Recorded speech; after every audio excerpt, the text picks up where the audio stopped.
बाजीराव पेशवा मराठा सेना के प्रधान सेनापति थे। एक बार वे अनेक लड़ाइयों में विजय हासिल करके अपनी सेना सहित राजधानी लौट रहे थे। रास्ते में उन्होंने मालवा में अपनी सेना का पड़ाव डाला। बहुत दूर से चलते चलते आ रहे उनके सैनिक थककर चूर हो गए थे।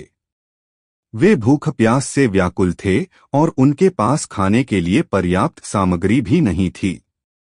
बाजीराव ने अपने एक सरदार को बुलाकर आदेश दिया, तुम अपने साथ 100 सैनिकों को लेकर जाओ और किसी खेत से फसल कटवाकर छावनी में ले आओ।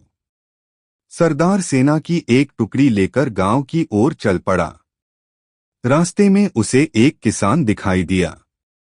सरदार ने उससे कहा, देखो, तुम मुझे इस इलाके के सबसे बड़े खेत पर ले चलो। किसान उन्हें एक बहुत बड़े खेत के पास ले गया।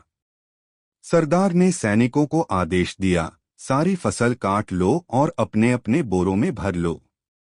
यह सुनकर किसान चकरा गया। उसने हाथ जोड़कर कहा, महाराज, आप इस खेत की फसल न काटें। मैं आपको एक दूसरे खेत पर ले चलता हूं। उस खेत की फसल पककर एकदम तैयार है। सरदार और उसके सैनिक किसान के साथ दूसरे खेत की ओर चल पड़े। यह खेत वहां से कुछ मीलों की दूरी पर और बहुत छोटा था। किसान ने कहा, महाराज, आपको जितनी फसल चाहिए इस खेत से कटवा लीजिए। सरदार को किसान की इस हरकत पर बहुत गुस्सा आया। उसने किसान से पूछा, यह खेत तो बहुत छोटा है, फिर तुम हमें वहां से इतनी दूर क्यों ले आए?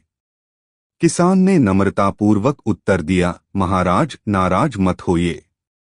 वह खेत मेरा नहीं था, यह खेत मेरा है, इसीलिए मैं आपको यहां ले आया।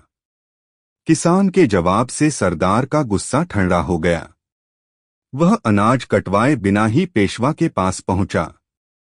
उसने यह बात पेशवा को बताई। पेशवा को अपनी गलती का एहसास हो गया। वे सरदार के साथ स्वयं किसान के खेत पर गए।